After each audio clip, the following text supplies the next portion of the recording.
Okay, hello everyone, and welcome to the 17th part of the Q&A in the context of the lecture series True Dhamma, Following in the Footsteps of the Buddha. With me, we have Saif, who is answering all your questions together with me. We will very likely take turns and hopefully find satisfying answers to all the perplexing points that you may have encountered while practicing the Dhamma or whatever has been explained in the suttas. Yeah, if there are any additional questions or things that you think we did wrong or got wrong, feel free to point it out to us in the comments below, and we will address that very likely in future videos, unless we already did that. But yeah, now to the first question.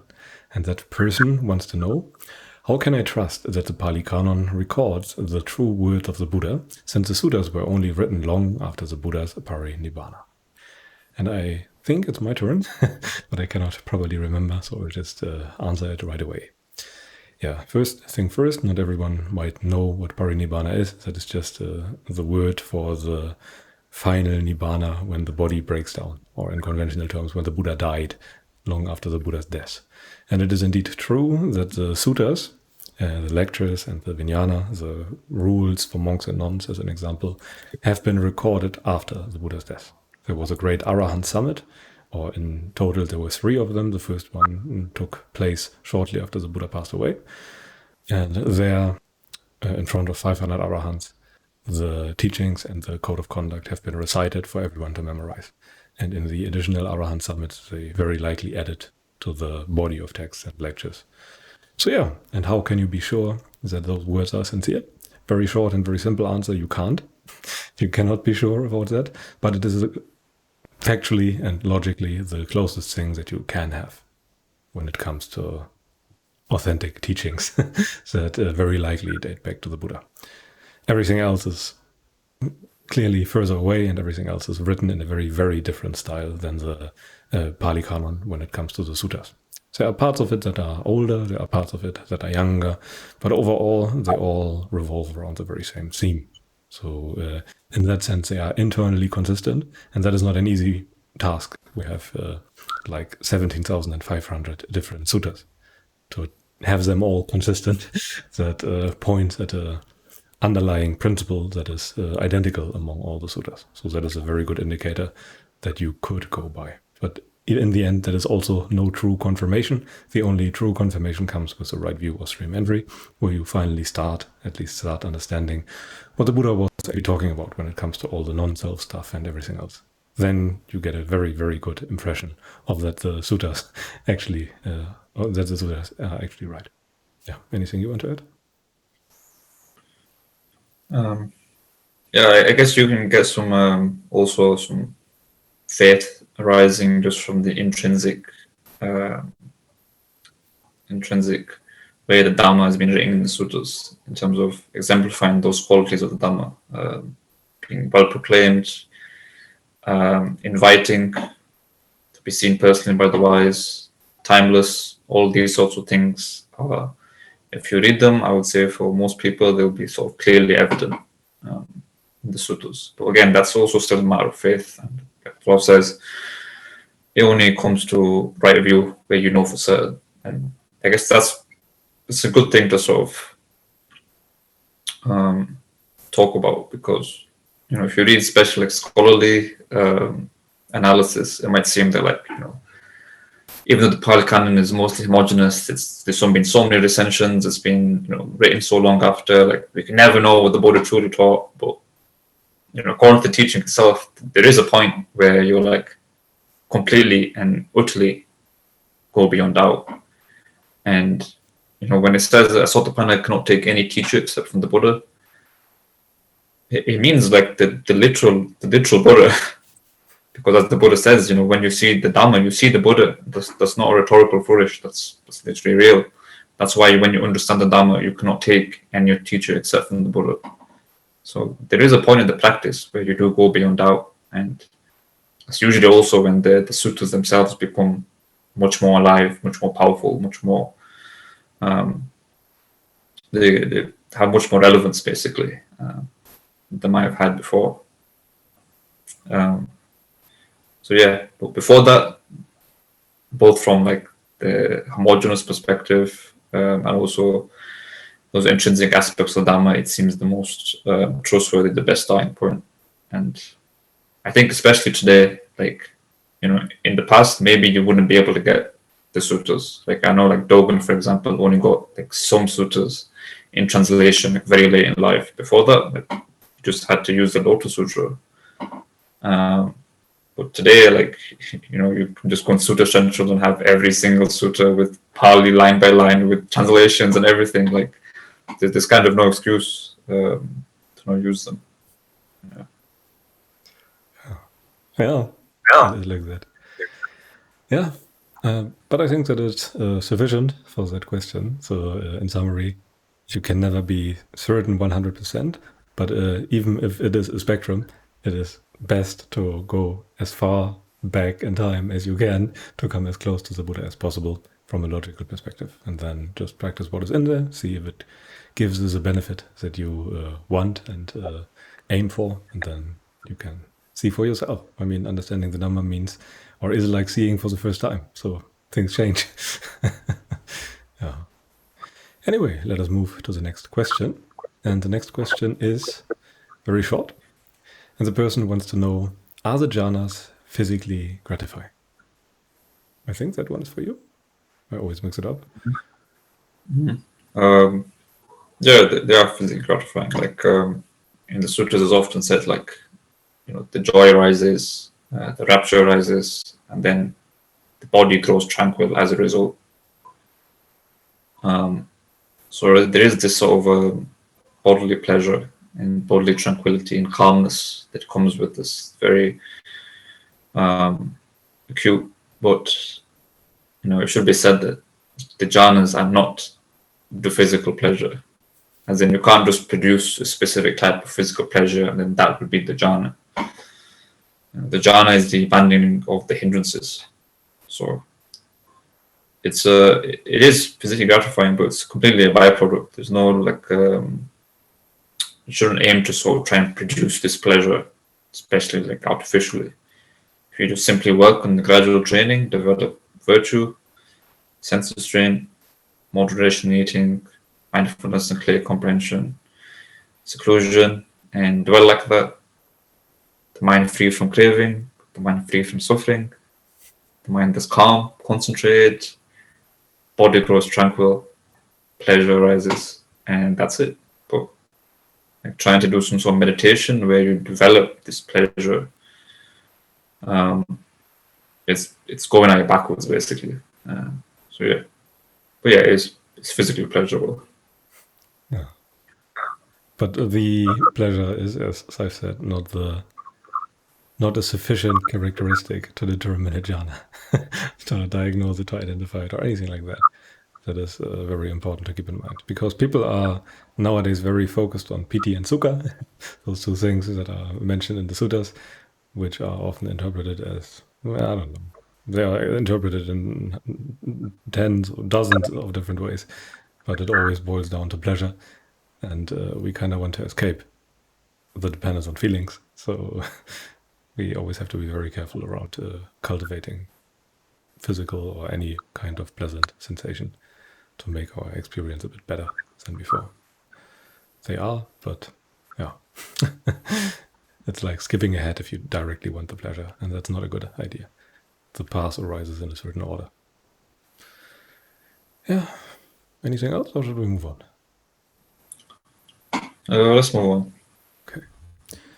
The next question is a rather interesting one. The person wants to know, touching the hot stove and feeling the burn. That was an example that I gave in one of my recent videos. Are examples for craving. What are good experiments to feel the burn of hurting yourself with craving in order to build motivation to end craving? Is it hard to give up craving? Yes, it is hard to give up craving. It's very hard. I think at one point the Buddha said that it is the hardest thing that you could ever do. So it can be quite challenging, and it requires quite a bit of determination or faith, or preferably a mixture of both, to actually make it that far. I think at one point in the suttas, the Buddha even said that to a question, why are Sakadagamis or Anagamis not yet arahants? Then the Buddha said, because they lack faith. So they have not enough faith that the dwelling without any kind of craving is better than the full unbinding, the full nibbana. Yeah, so what are good experiments to feel that? Well, one might say that you first have to truly taste the fruit of the practice to fully see the danger, so to speak, of having to go back into something that is completely and utterly worse than before. So unless you have tasted that, their sensuality will have a certain grip on you. I think even the Buddha said at some point that as long as I did not taste the fruit of all of that, the fruit of freedom from craving, so to speak, I did not claim to have awakened to the full liberation, etc. Only when he did that, did he say that he was a fully awakened Buddha. So I'm afraid you cannot really do much, from my perspective at least, to convey the full feeling of burning yourself, to really see it as a fever, as a dart, as poison, and all the other things that the Buddha explained. You kind of have to do the gradual training, and then you will see. Anything you want to add? Yeah. Before you get the full renunciation and the pleasure of that, where the sensual pleasure would feel like a burning pit, as the Buddha would say, there's only limited things you can do. I mean, you can start, for example, like if you get a craving for, this tasty cake. I always use this example for some reason. Like the reason, like the mind that's imbued with sensuality is always focused on the pleasantness of the cake, and the nutriment for the craving is that you don't see the craving. Like the craving is always behind you, but your attention is on the pleasantness of the object, and you assume that the pleasure is in the object. That's what is the nutriment for sensuality. But the Buddha says that the pleasure of sensuality is in the satisfaction of the craving. So when you get that urge towards like wanting that tasty cake, instead of like having your mind revolve around the tastiness of the cake, you want to try and like direct it towards the urge that is at the root of it, because that urge is inherently like unpleasant. It's forcing you. It doesn't feel good, basically. And it's the same with anger or any ill will, sloth and torpor or anything. So you can start to direct the mind towards that, and start to see that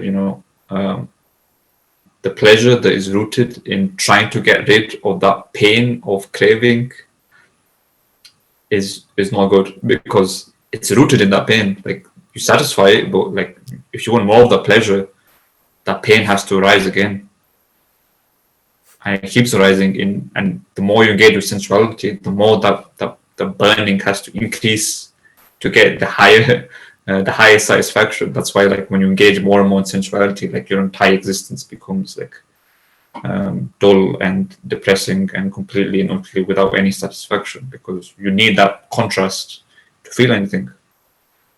And so you can start to direct your mind towards that, but even then, it's still not the full-on burn that the Buddha's talking about, because like your mind has an escape for it. Like when you feel that burn, the mind's escape is to engage with sensuality. So to go the other way of not trying to be averse to that burn through engaging with sensuality, it still takes effort. So it's more like you see the burn and it gives you like some motivation to do the work, but the work is still difficult. It always is at the beginning, because the mind has wrong views, wrong perspectives, and it's been fueled for a long time in that satisfaction of craving. So to get the full-on like charcoal pit burning feeling in regards to craving, like you need to develop the pleasure of renunciation that Klaus was mentioning earlier. But yeah, you can get some sort of level of like seeing the craving before then, but it's still difficult. You can, like, I guess. Sorry. Yeah, I was gonna say the Buddha gave that like a simile of like you're in this river and you're going down it, and at the end of it is like whirlpools and monsters and so on. And the Buddha is like that person's on land that's telling you, oh, there's all those dangers down there. And he tells you that, but you're still in the river. Like, it's still hard to go against the grain, you know, and you need to still do the work of going against the grain, even though you now know the danger that the Buddha is saying. And it's exactly like that. You see the burn, but still effort until you reach Jhana, basically. Yeah, sorry for interrupting you. No. I just wanted to mention that while you can do some things to make it more visible, but it will never give you the full-on burn, as I've mentioned. One very simple trick that I like to give to people is simply wait 5, 10, 15, 30 seconds before engaging with anything that induces craving or lust in you. That alone will reveal the pressure and some degree of pain to you. It is always unpleasant if craving is present, but it is only unpleasant if you don't immediately give in. So by restraining the mind, even just for a tiny bit of time, you will see that it is not only nice when there is a craving, and that alone should give you some perspective, some more perspective at least, and at least make the craving visible to some degree. That is a nice beginner exercise. And you can do it basically the entire day. And then you will see that craving, that pleasure that I was previously engaging blindly in, is tainted, at least to some degree. And that can be enough to push someone forward and not engage as often as before. Yeah. But it obviously won't give you the full-on burning feeling. Yeah. Yeah. Anything else, or should we move on to the next one?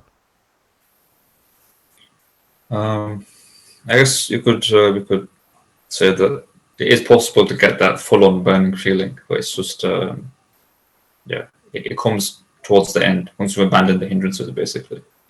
Mm-hmm. And like we talked about before, with jhana being this like absorbed state, not in terms of being absorbed in an object, but like, you know, when you're free from craving, you become absorbed in how free it is, how much better it is than anything that comes before. And you know, when you're absorbed in that, the fact that it's so different from sensuality, that degree of difference, gives you the perspective to see sensuality as burning.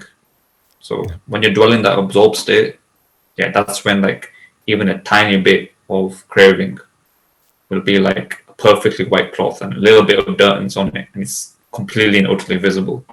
And that's how it starts to feel like complete and utter, like the Buddha says, like you compare like becoming to excrement and so on. And you know, those aren't rhetorical flourishes, they're like very accurate similes. It's exactly the same. But yeah, it comes towards the end of the practice. Yeah, that's a very good way of putting it.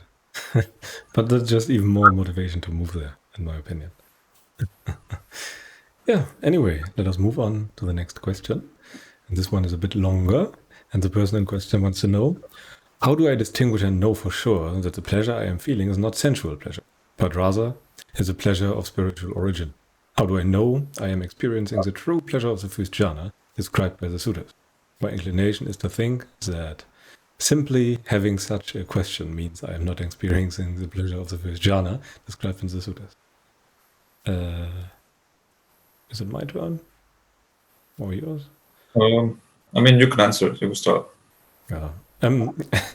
Well, your intuition or inclination is right. If you have such a question or such a doubt in mind and are touched by it, then you are not experiencing the pleasure of the first jhana. Yeah.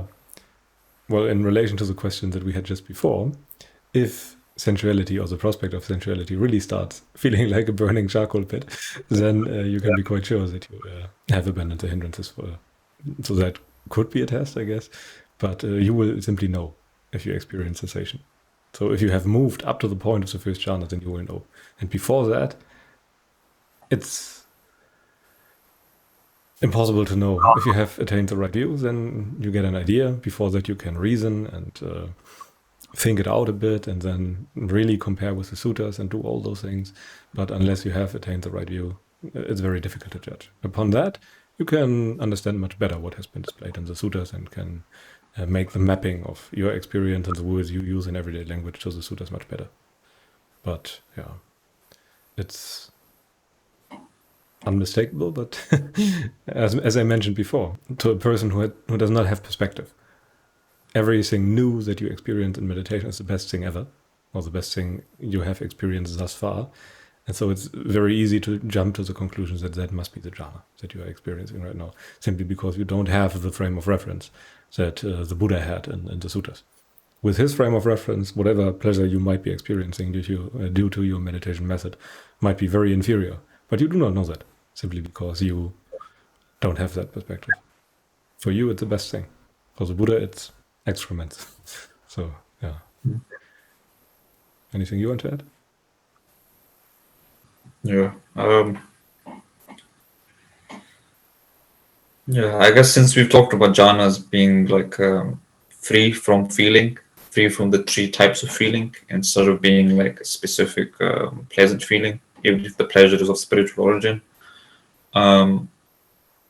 you can always reflect on like to what degree am I free from being affected by pleasant, unpleasant, and neutral feeling.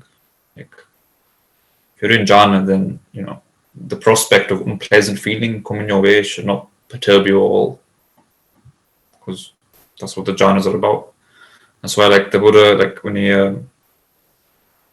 he was recommending like ascetic practices and so on, he would tell them to practice jhana, because if you practice jhana, then the unpleasantness of rag robes and living on the root of the tree and like it's horrible medicine and horrible food and so on, like it will be pleasurable for you, even though it's actually unpleasant, because the mind is withdrawn from being affected by unpleasure.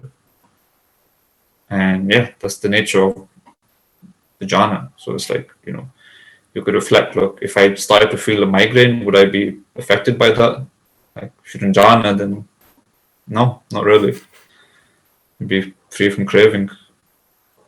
But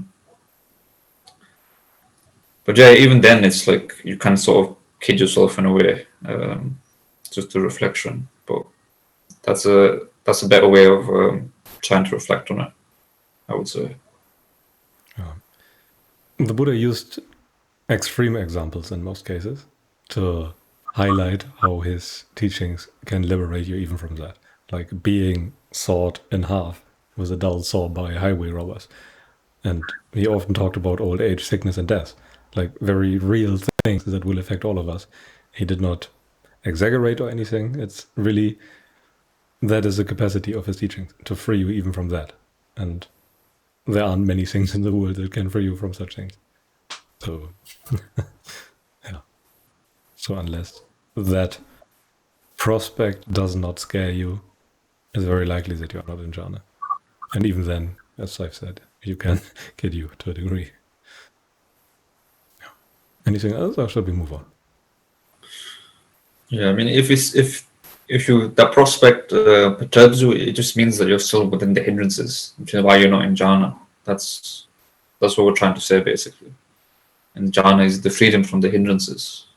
So, yeah. It's imperturbable. Also, sorry, go ahead.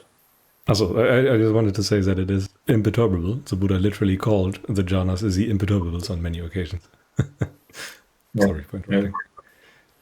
I was just going to say it's the same, like talking about in terms of painful things, but also senses as well, like reflect, like if any sort of pleasant sight came my way, or pleasant any sense data, would I be like attracted to it, like at all? Because the Buddha says the perception of sensuality is completely ceased in the first jhana. So it would not perturb you at all. That's the degree of the withdrawal. So yeah, these are the kind of things you can sort of contemplate, and like you even see in the sutras, like Sariputta would contemplate like that. I mean, I think he did it in regards to nibbana, but he would like sit down and be like, is there any of the six sense bases, any sight, any sound that would come my way that I would be perturbed by? And he'd reflect for a bit, and he'd be like, no, that's how I know my mind is free. And yeah, that's how one should reflect. Even if it's not for jhana as well, like if you're doing any practice towards the goal, this is the way to reflect, basically, because that's the nature of the liberation. It might be worth mentioning that the Buddha in the sutras never really taught jhana to lay practitioners, just to put things a bit into perspective. That does not mean that any modern practitioner cannot reach jhana. They very much can. if the circumstances are right and you have time to really be secluded in everything. But if you have a very busy life and are also practicing jhana for try to practice jhana for a few hours on the cushion each day, then it's very difficult to get there. It's easier nowadays than it was in the past, I would say, simply because we have a lot more free time due to having less work and everything, but it's still a very difficult task, and it's much easier to attain the right view. Just to give you some perspective on that. Yeah. Anyway, So you should be aim for. I was going to say it should be aimed for, of course. It's not like not saying you shouldn't aim for it, but it's just setting up the right expectations, I guess, for the degree of withdrawal that's necessary. Very much aim for it.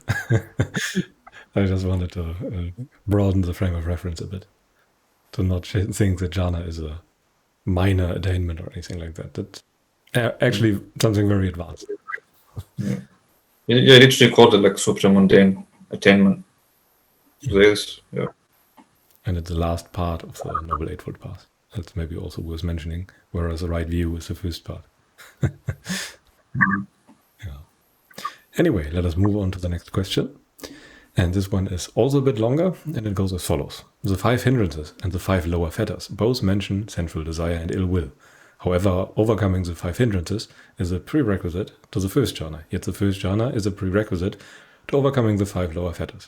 How can this be, when sensual pleasures and ill will are mentioned as prerequisites to both attainments? And this one is for you. They apply on different levels. Something we've said before, it's the level of, first of all, reducing suffering versus uprooting suffering. So the hindrances, you could be free from the hindrances for a time, but they can always come back. Whereas the fetters relate to that level of uprooting. So if you're free from the fetter of sense desire and ill will, it's because it can never come back. Whereas the hindrances are more on that temporary level. In the first jhana, for example, if you practice the gradual training, you develop virtue, sense restraint, moderation, eating, seclusion, mindfulness, clear comprehension, and so on. You're factually living life that's free from craving. Like, let's say for a whole month, there's no sensuality. I have no internal desire for sensuality. There's no ill will in me, but maybe something happens to me. I don't know, like there's like a death in the family or something, and it makes my mind go back to sensuality. That's a possibility because you haven't uprooted it at the very root. The sense of self, dependent origination, the wisdom, and so on. Whereas on the level of the fetters, that requires the wisdom. So even for the first 3 fetters, it requires the abandonment of self in regards to any phenomena whatsoever. And that's the way that you uproot sensuality, uproot craving, and so on. And that's how the 5 fetters can be abandoned. And to abandon them, you have to be free from sense desire and ill will at the level of the hindrances first, which is a more minor attainment compared to the level of the fetters. So by dwelling in the jhana, which is free from the hindrances, plus the wisdom of dependent origination and not self, equals the overcoming of the fetters of sense desire and ill will. So that's basically how it works. Sometimes the Buddha talked about certain aspects in terms of underlying tendencies of greed and aversion, as an example.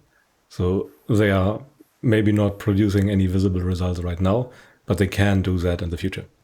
And when you even abandon those underlying tendencies, that is on a very different level, so that they cannot arise at any point in the future. That is how that should be understood. Let's move to the next question. I think we have about 8 more minutes. Let's see what we can do in that time. So the next question goes as follows.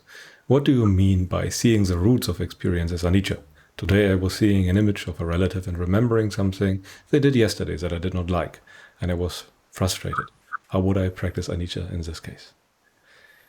Well, when you are already affected by bad feelings and are already pressured by your mind to act in a certain way, then the best you can do is not really practice anicca, but simply endure that bad feeling.